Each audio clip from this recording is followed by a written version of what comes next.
श्री स्वामी समर्थ, श्री गुरुदेव दत्त, श्री कृपा या चॅनलवर श्रींच्या सर्व भक्तांचे खूप खूप मनापासून स्वागत। स्वामी भक्तांनो, 10 एप्रिलला स्वामींचा प्रकट दिन आहे। तेव्हा स्वामींचा प्रकट दिन कसा करायचा? बऱ्याचशा नवीन सेवेकरांना स्वामींची नित्यसेवा करायची आहे, पण ती कशी करायची, कशा पद्धतीने करावी, किंवा वेळेअभावी नित्यसेवा करणे शक्य झाले नाही तर काय करायचे, किंवा नोकरी व्यवसायामुळे वेळ भेटत नसेल तर काय करायचे, असे बरेचसे प्रश्न मनामध्ये असतात। त्यासाठीच आजचा हा व्हिडिओ आहे।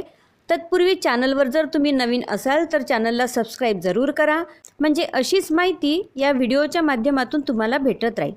तर स्वामी भक्तांनो, 10 एप्रिलला स्वामींचा प्रकट दिन आहे आणि स्वामी भक्तांची 7-8 दिवसांपासूनच प्रकट दिनाची जय्यत तयारी सुरू आहे, पारायण सुरू आहे। परंतु काही भक्तांना मात्र इच्छा असूनही सेवा करायला वेळ मिळत नाही। रोज आपण स्वामींना वेळ देऊ शकत नाही किंवा प्रकट दिन असूनही काही करू शकत नाही, त्यामुळे सतत मन दुःखी होते, नकारात्मक विचार मनात येतात। त्याचाच परिणाम आपल्या आणि पर्यायाने आपल्या कुटुंबावर होतो आणि आपण स्वामींची सेवा न केल्याने हे असे झाले या विचाराने मन अजून खचून जाते। पण तुम्ही ही एक गोष्ट लक्षात ठेवा, कोणताही देव, कोणताही गुरु आपलं कधीच वाईट करत नाही। ज्या वाईट गोष्टी होतात त्या आपल्या कर्मानेच होत असतात।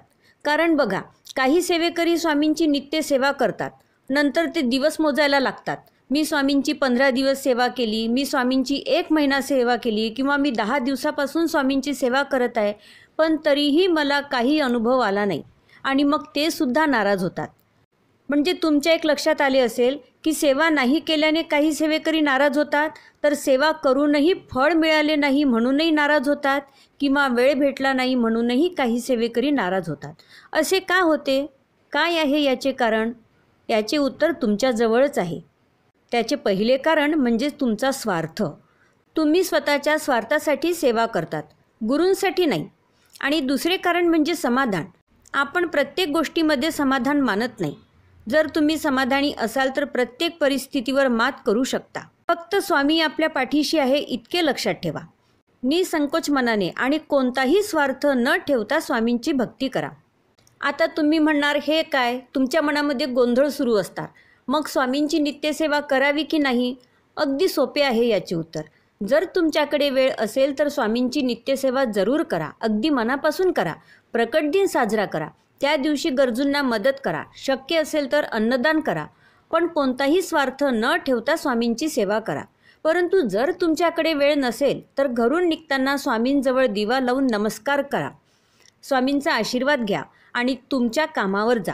जे तुम्हाला दिवसभर जसा वेळ असेल त्या वेळेनुसार स्वामींचे नामस्मरण तुम्ही मनामध्ये सुरू ठेवा, म्हणजे कोणतेही वाईट विचार तुमच्या मनात येणार नाही। असे स्वामींचे नामस्मरण तुम्ही मनामध्ये रोज चालू ठेवू शकता। आणि एकच लक्षात ठेवा, कोणताही देव तुम्हाला जवळ बसून माझी सेवा कर असे म्हणणार नाही। त्यांनी सुद्धा कर्मालाच महत्त्व दिले। काम ही आपली पूजा आहे, म्हणून वेळ नसेल तर सकाळी दिवा लावून नमस्कार करून 5 मिनिटे स्वामींचे ध्यान करा आणि त्यांचा आशीर्वाद घ्या।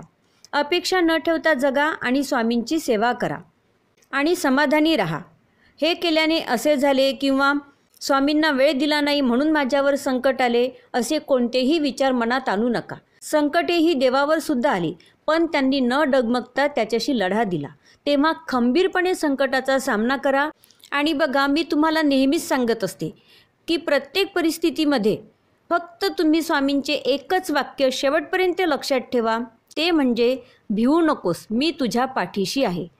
हे त्यांचे शब्दच आपल्याला सर्व संकटाशी, दुःखाशी लढण्याची ताकद देतात। त्यामुळे आपण कळत नकळत का होईना सर्व संकटाशी लढा देतो। प्रचंड ताकद या शब्दामध्ये आहे। तेव्हा स्वामी भक्तांनो, तुमच्याकडे वेळ असेल तर स्वामींची नित्यसेवा अगदी मनापासून करा, पण वेळ नसेल तर मनात स्वामींचे नाव असू द्या, मनात वाईट विचार आणू नका आणि चांगले कर्म करत राहा। त्यामुळे सर्वच अशक्य गोष्टी शक्य होतील। तेव्हा तुमच्या मनामध्ये काही जर किंतु परंतु असेल तर ते काढून टाका आणि समाधानी राहा। तुम्हा सर्वांना स्वामींच्या प्रकट दिनाच्या खूप खूप शुभेच्छा। माहिती आवडल्यास लाईक, शेअर करा आणि अशीच चांगली चांगली माहिती जाणून घेण्यासाठी चॅनलला सबस्क्राईब जरूर करा। श्री स्वामी समर्थ, श्री गुरुदेव दत्त।